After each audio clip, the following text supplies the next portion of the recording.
Welcome. Today, I'll show you how to make and throw a paper boomerang, along with its settings. First, let's try to cut out our paper boomerang neatly. Take your time. Pause the video if needed, and resume once you're done.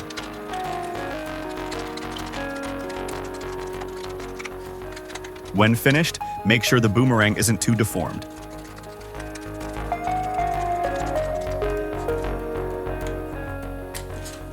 If the wings are slightly bent, try to straighten them by hand. It doesn't need to be so precise. If you're throwing with your right hand, let's bend the parts marked R as I'll show you. If you're throwing left-handed, you need to bend the places marked with L. Place it on the table's edge like this and press down with your thumb. Since I throw with my right hand, I bring the R parts to the edge and press the corner slightly with my finger.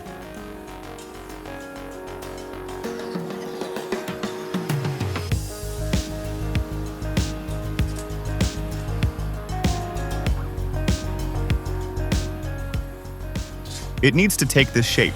Don't bend it too much. Now, let's make our first throw.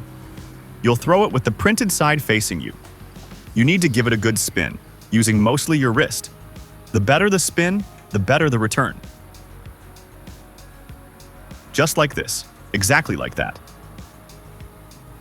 Now, let's see a wrong throw. If you throw it tilted sideways like this, it climbs up and dives down. We don't want this. Especially with wooden boomerangs, this can cause it to break or hit you hard. To fix this, you need to throw the boomerang more vertically, just like this. It's best when it flies at a steady level without climbing too high, then lands gently. Now, I'll explain how to tune a boomerang using this paper one. Everything I explain here applies to wooden boomerangs as well. First, if we bend the wings down, the flight height changes. The boomerang flies lower. Even a slight bend can cause a big change in flight. So, try not to overdo it. Bending one wing might be enough. Bending more wings increases the effect. You can do this with wooden boomerangs too. Find a flexible wing, hold it bent for a bit, and the setting stays temporarily. Be gentle.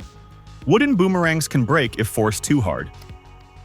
Likewise, if you bend the wings up, the boomerang flies higher.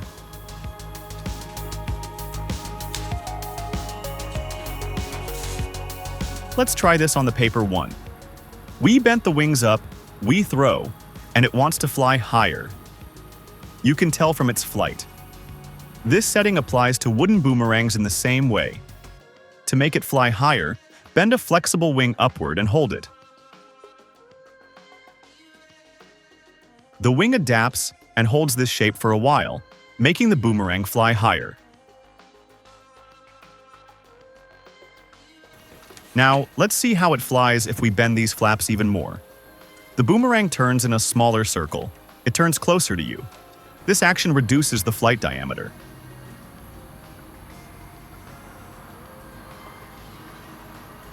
The equivalent of this on wooden boomerangs is the angle of attack.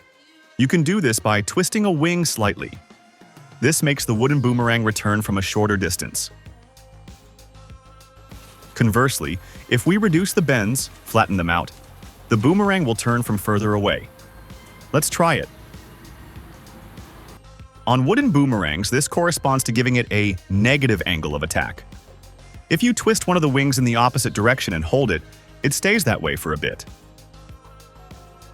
This time, it turns from further away. But if the negative angle is too much, it might not return at all. It could crash. You need to be careful with these settings. Especially with wooden boomerangs, even a small difference in the angle of attack can drastically change the flight. Now, let's look at adding weight. You can do this on a paper boomerang by sticking pieces of tape to the wings. As you add weight, the boomerang flies further. You can even stick on a second layer if you want.